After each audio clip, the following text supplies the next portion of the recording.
kind of person you'll come to when you get atrial fibrillation or asthma or heart disease or unfortunately cancer, although I'll refer you to an oncologist, from all the toxic air pollutants and other pollution from this incinerator. And I met these wonderful women from Wagner's Point and the surrounding area. And by this point, all they could do was ask the city to buy them out because they had one polluting industry after another. And they knew that there was a lot of cancer in their small neighborhood and in Fairfield. And eventually the city bought them out. We don't want that to happen to this neighborhood. And it's unconscionable for any more dirty industry to be permitted by the agencies. We depend on our state agencies to protect us. And you know, that's what we need you to do. And people in this community deserve clean, healthy jobs.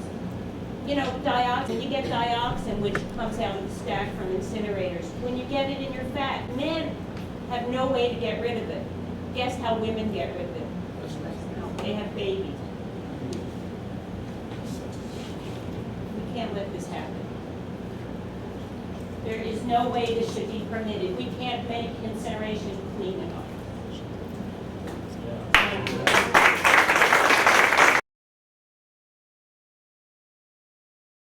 We have, I believe, two incinerators. One's Wheeler-Brader, one's a large medical waste in addition to all the small ones.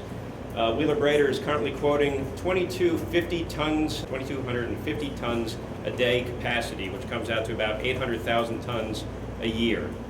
All right, this proposed incinerator is supposed to have a capacity of 4,000 tons a day, which comes out to 1.4 million tons a year, twice what Wheeler-Brader is going to do. And that breaks down to about 3 billion pounds a year. 3 billion pounds of trash they're talking about burning into our atmosphere every year that's going to land in our neighborhoods. From a medical standpoint, I'm also a physician. There are some CDC statistics regarding the asthma that everyone's talking about. $50 billion were spent in 2007 on asthma. 1 in 12 adults have been diagnosed with asthma. That's an increase from 1 in 14 a few years prior. 1 in 5 African American kids have been diagnosed with asthma. 1 in 5. That's a 50% increase from 2001 to 2009. 2 in 5, or 40%, are uninsured and cannot afford their medications, which means they end up in the emergency department. When's the last time I saw an asthma case? Yesterday, who came in complete respiratory failure, and I had to put him on a vent. You could chalk that up to at least $50,000 to $100,000 hospital stay. So, some considerations for the Maryland government. Consider that your Medicaid costs are going to go up. Consider that your disability costs are going to go up because people are going to claim additional disability because they have respiratory illness and cannot hold a job. Consider that your property taxes are going to go down, your revenue from property taxes, because people like me are not going to want to live in an ashtray. And consider the opportunity cost of those who would consider moving to Baltimore and will not do so with 3 incinerators running full time. Thank you.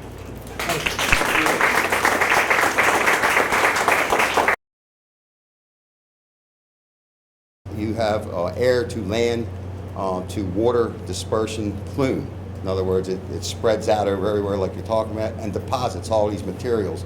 We live in the middle of a CDC disease cluster. It's in a 5-mile radius, covers northern Anne Arundel County, southeast Baltimore County, half of Baltimore City.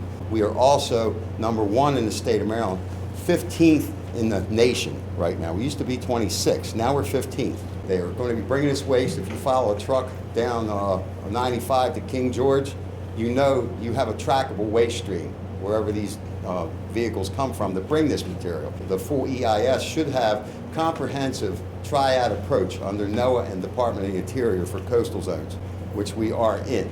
I don't see that entered here in this process. Something that is clean, this is not it.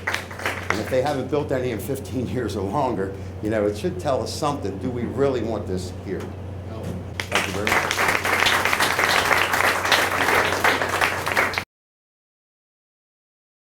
I also grew up here in Curtis Bay. I used to see daily my mother go out on the porch and sweep this debris off the porch and steps every day. It was a yellow dust. So I know about chemicals and debris that came through the air because of the factors that are on the air. Then they all decided, well, if it rotted, decayed, or rusted, let's put it in Curtis Bay. Very good. Then we got it our own dump. And it just continued for Curtis Bay. Well, now I live in Anne Arundel County. Of course, we're within that 10-mile radius, as somebody said earlier, that these pollutants will be flying through the air and greeting us. We have a high rate of cancer in North Anne Arundel County. At one time, we were #1 per capita in northern Anne Arundel County, which includes Curtis Bay. All right? Brooklyn Park area, you're also suffering from some of these pollutants. So, needless to say, we are totally against this incinerator. And when we read articles and saying it's going to be putting into the air this fine soot, lead, mercury, sulfuric acid mist, is this the kind of stuff we want in our air? The cancer rate, like I said, in our area is amazing. And it's not one particular cancer. It's not lung cancer. It's not throat cancer or anything like that. It's multiples. You can ask the doctor who was here earlier. It's just all kind of different cancers. So something is wrong. So we're going to add this to our area. The good thing we got the good hospitals we have because maybe they can take care of us.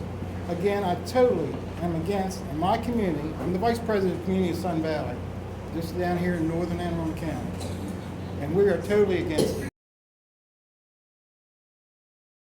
All the junk, they dump it in the southern side.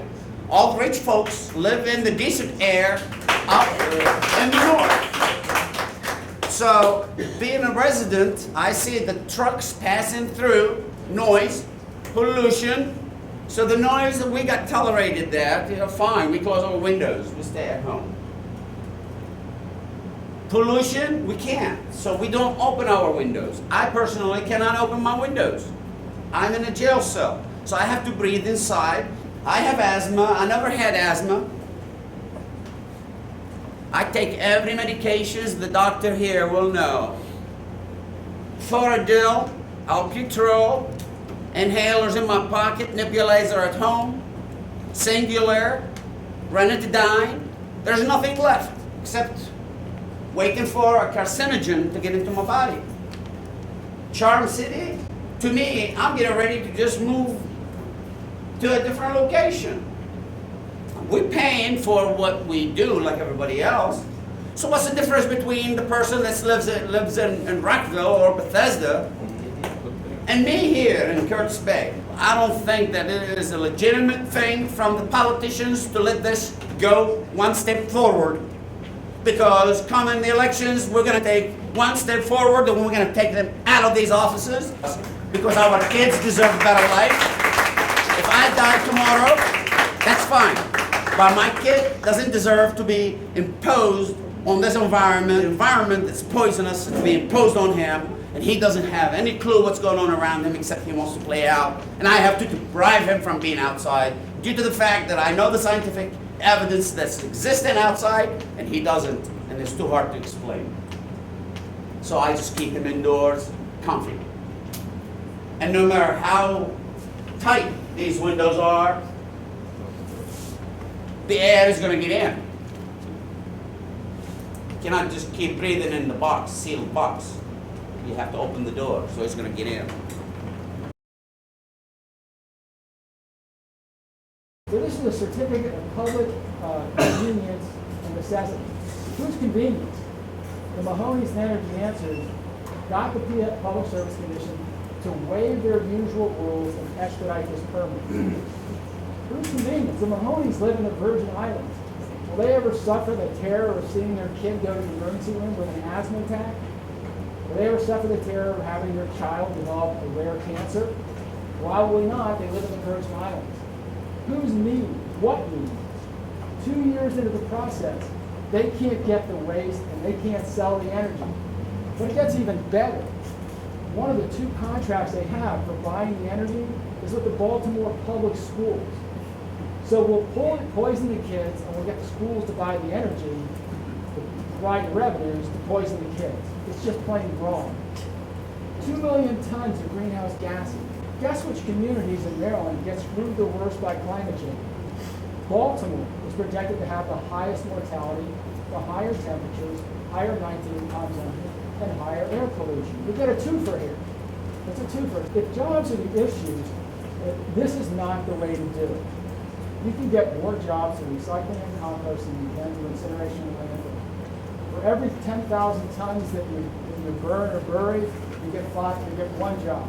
For every 10,000 tons of recycling, you get 5 to 10 jobs. That's at the processing. You get hundreds of jobs in the manufacturing and transport of the new product. If you want to locate industries here, let's look at Baltimore's waste stream and do the best we can with it. Don't make Curtis Bay and these other communities the centers for massive importations of waste from other communities. It's just plain wrong. Not only is Energy Answers contracted with the school systems to buy their energy, they've contracted with the Maryland Environmental Service, another public agency, to find trash for this incinerator. And they're trying to build a major transfer station in Hartford County so they can import massive amounts of waste to Baltimore City to burn here. That's a little shameful to have our public agencies lining up to facilitate this facility. Second, we talked about kids a lot. Everybody knows senior citizens, folks susceptible to the same pollutants in different ways. The study that came out in January of 2008, long-term study of lots of women over the age of 50. Women over the age of 50 exposed chronically to elevated levels of PM 2.5 fine particles showed elevated rates of heart attack and stroke and premature mortality from both. And that's just to begin with. So if you're older than 50, you don't escape either.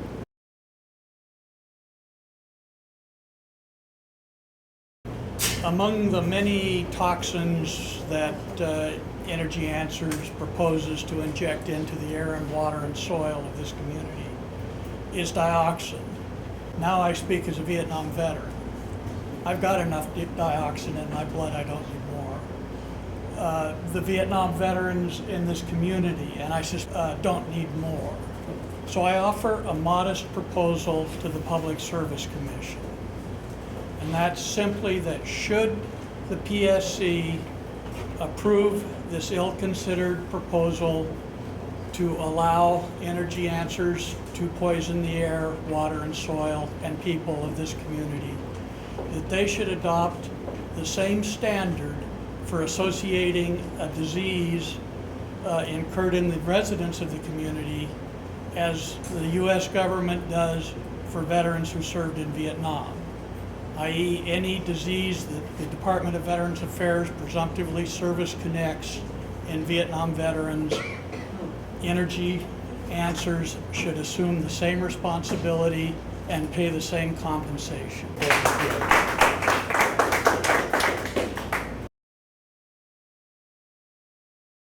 Of our families to be at the table so that they'll begin to understand what's happening in their community, come to Ben Franklin to engage the young people there so that they have a chance to have a conversation and also have a conversation with Energy Answers, conversation with our elected officials, conversations with agencies we have here tonight so that we continue to learn and we continue to be responsible and be accountable for each other.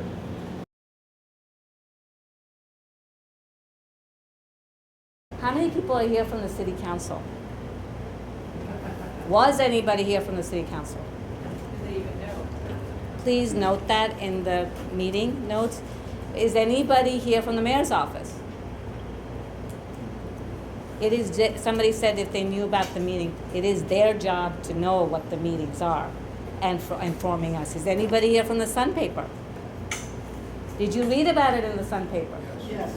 When? Today, exactly. It is amazing to me what an ethically moral injustice action this is, and I really believe that you all can make a difference, and I thank you. New schools can't be sited near, industrial facilities, power plants, incinerators, things like that. And you have old existing schools here, and you have the power plant that's going to be sited, this waste energy incinerator, that's the power plant, coming into the neighborhood, only a mile away. It's really awful because they don't really have a choice. The schools have already been there.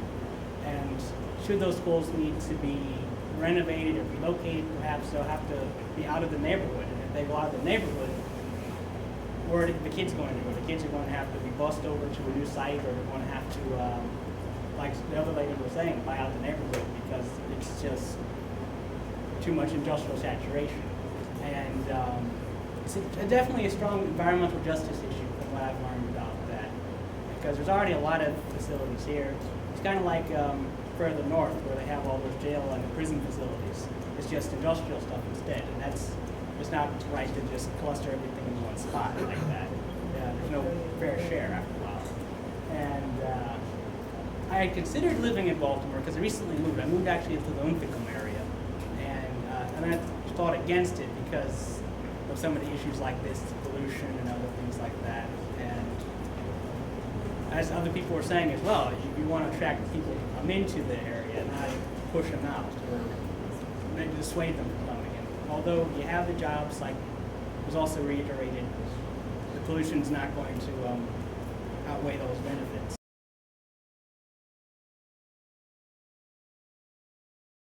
And so my house is less than a mile straight up Church Street. I've lived in my house since 1986. And within 2 years, the value, my property value of my home dropped because of the socioeconomic and environmental degradation of this area. But you know, within the next couple years, my husband and I are now starting to look to relocate. And one of the areas that we're considering is Baltimore City. But if in fact we are going to move into that area, I don't want to be breathing in the effluents from this incinerator. And so we'd be starting to look at some of the other regions that we were considering, such as Annapolis. And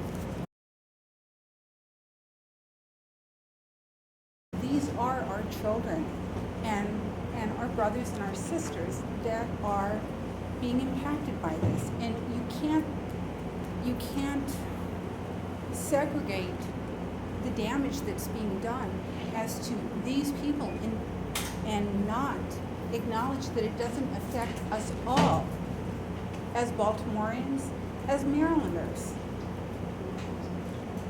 This action is